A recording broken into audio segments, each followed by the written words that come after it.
안녕하세요. 저는 영상 작업을 하고 있는 전보경이라고 합니다. 제가 이번에 진행할 프로젝트는 제목이 살짝 바뀌었는데 그림자 언어입니다. 아까 말씀 주셨지만 이 미디어의 한계성에 대해서 많은 고민들을 다 같이 하고 계시고, 어떻게 보면 저 역시도 그런 미디어의 한계성, 그리고 미디어가 소외시키는 것들, 그리고 소외당하는 여성의 입장들에 대해서 조금 더 포커스를 맞춘 작업을 이번에 진행을 해보려고 합니다.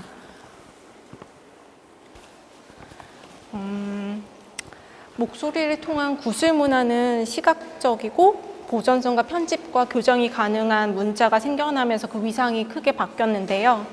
문자 문화는 지식과 일반인, 그리고 지배층과 피지배층을 가르는 핵심적인 역할을 했습니다. 글을 읽고 쓰지 못하는 사람들은 지식과 권력으로부터 또 주류 문화로부터 소외된 채 목매한 존재가 되었는데요. 이러한 상황에서 어떻게 보면 구술 문화는 이런 문자 문화에서 소외된 사람들에게 가슴으로 와닿는 하나의 매체 역할을 했었습니다.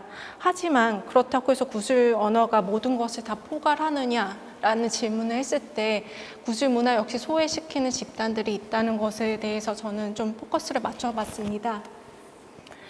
2020년부터 2021년까지 제가 장애 예술가들과 함께하는 서울문화재단에서 주관하는 장애 비장애 프로젝트에 참여해서 작업을 진행했었는데요. 왼쪽에 보시는 작업은 소리란 무엇인가, 소리가 어떻게 전달되는가에 대해서 관심을 가지면서, 소리라는 건 어떻게 보면 공기를 통해서 진동으로 전달하게 되고, 그 진동을 가장 시각적으로 잘 나타낼 수 있는 매체가 무엇일까라고 생각했을 때 저는 가장 얇은 티슈라고 생각을 해서, 그 티슈를 통해서 공기의 흐름, 그리고 인간과 비인간인 물체와의 소통, 이런 지점에 대해서 작업을 했었고, 오른쪽에 보시는 작업은 과연 이땐 주제가 조금 더 크게 지구에 대한 주제였었는데, 그러면 자연적인 것과 비자연적인 것, 언어와 이미지의 괴리, 그리고 사실 우리가 보는 영상은 기계적으로 1초 24프레임 혹은 30프레임 우리가 정하는 대로 보여주는 속도가 있는데, 그것과 달리 저는 16프레임으로 찍은 영상을 설치를 함으로써 사람들이 이제 돋보기를 들고선 움직이는 속도에 따라서 바뀌어지는 그런 프레임 레이트, 운동감의 속도에 대해서 조금 고민을 해본 작업들을 했었습니다.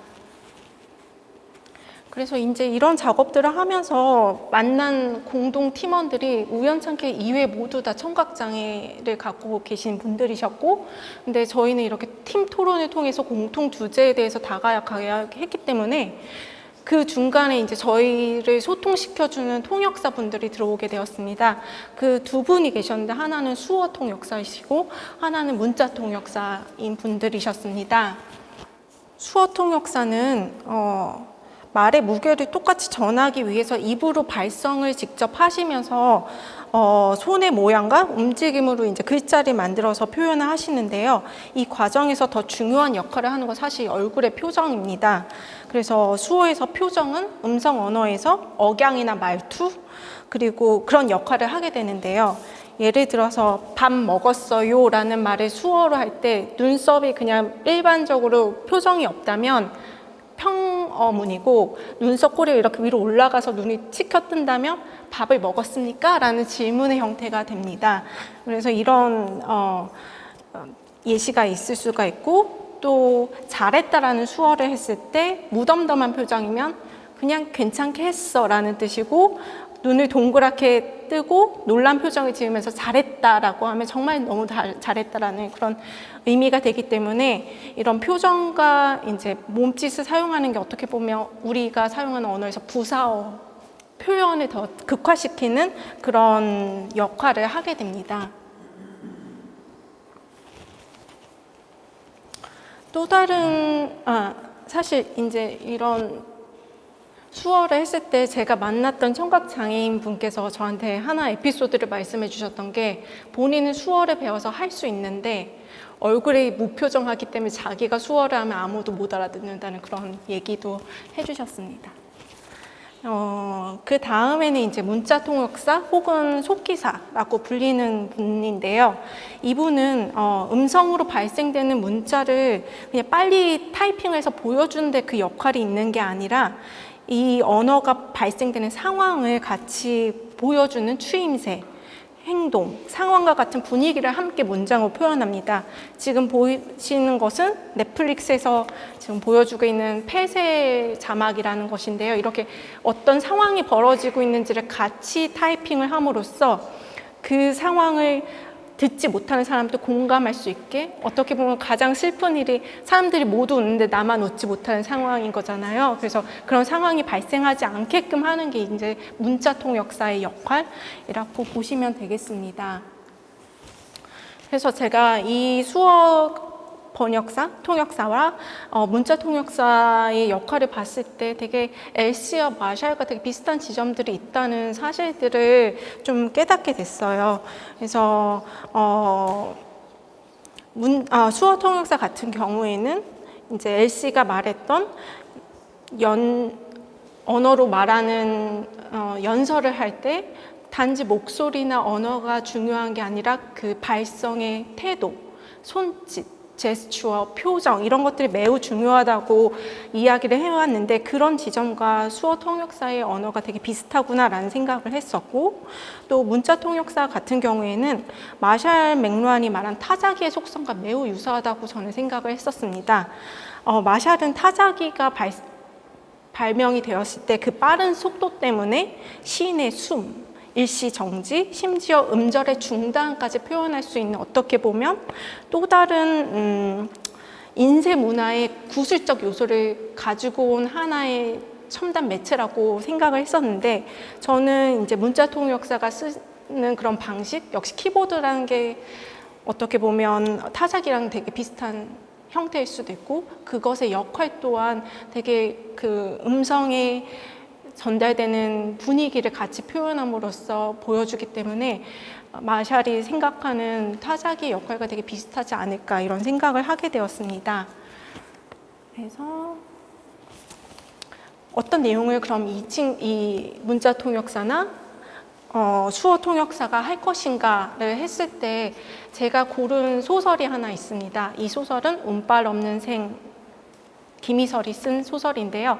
그냥 이 소설이 어떻게 발생된 게 아니라 김이설이라는 소설가가 현진건의 운수 좋은 날의 소설의 내용을 여성의 입장에서 다시, 그 등장하는 화자의 아내의 입장에서 다시 쓴 소설입니다. 그래서 길지는 않고 한 3쪽 페이지 되는 이런 짧은 소설인데, 저는 이 소설이 어떻게 보면 소외된 여성에 대한 언어를 다시 재해석하는 하나의 매체라고 생각을 했고, 그리고 제가 앞으로 같이 진행할 문자 통역사, 수어 통역사 역시 소외된 언어들을 다시 재발견하는 사람들이 아닐까, 재해석해주는 사람들이 아닐까라는 생각을 했었습니다.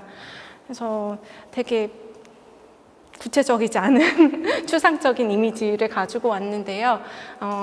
두 개의 모니터가 이 공간에 설치되면 좋을 것 같고, 한 모니터에서는 수어 통역사가 나와서 소설을 자신의 몸짓과 언어로 표현을 하는 인간과 등신대 사이즈의 모니터면 좋겠다라는 생각이 들었고, 다른 맞은편에는 이 수어 통역사가 하는 제스처를 보고 바로 이제 타이핑을 시작하게 되는 속기사의 텍스트 글자들이 등장하게 됩니다.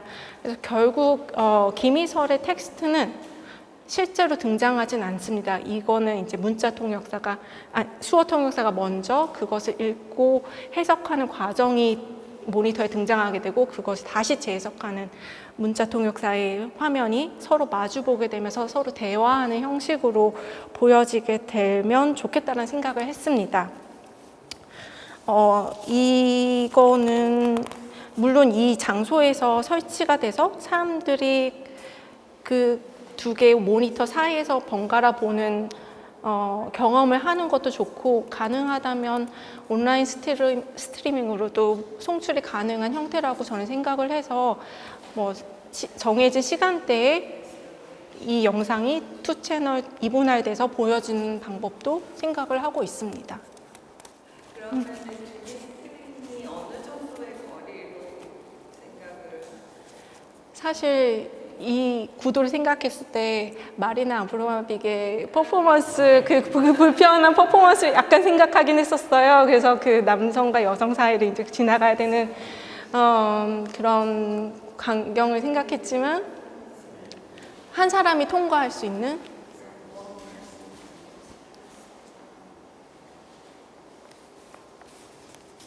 네, 이거는 상황에 따라서 아마 조정이 가능할 것 같습니다.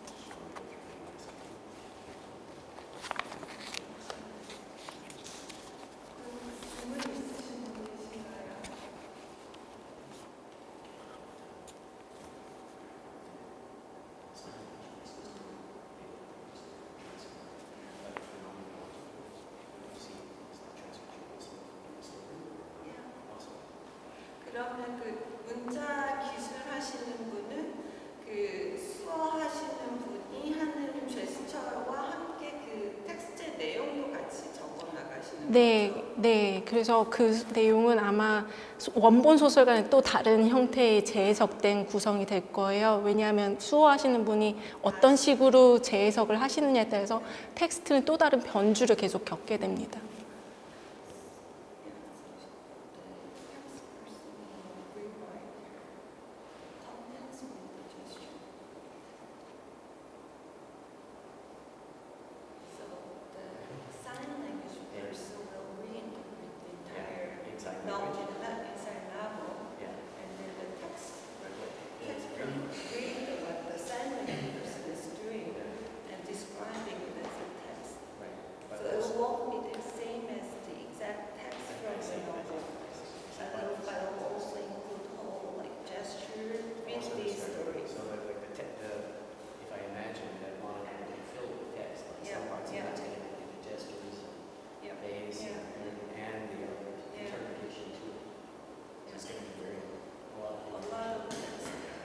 하나는 텍스트로 완전히 가득 차고 하나는 한 명의 퍼포머의 수화 퍼포먼스. 네, 그렇게. 근데 김희설의 소설을 다 발췌를 하진 않고 아마 일부분을 발췌해서 할 것 같습니다. 왜냐하면 텍스트가 너무 많아지면 그것도 보기가 어렵기 때문에 가장 중요한 키워드, 예를 들어서 욕설이 나오는 부분이라든지 되게 감정이 격해지는 부분들을 아마 캡처를 해서 이제 그 부분을 이제 통역을 통해서 보여준다든지 아니면 섹션 이렇게 나눠서 보여줄 수도 있을 것 같습니다.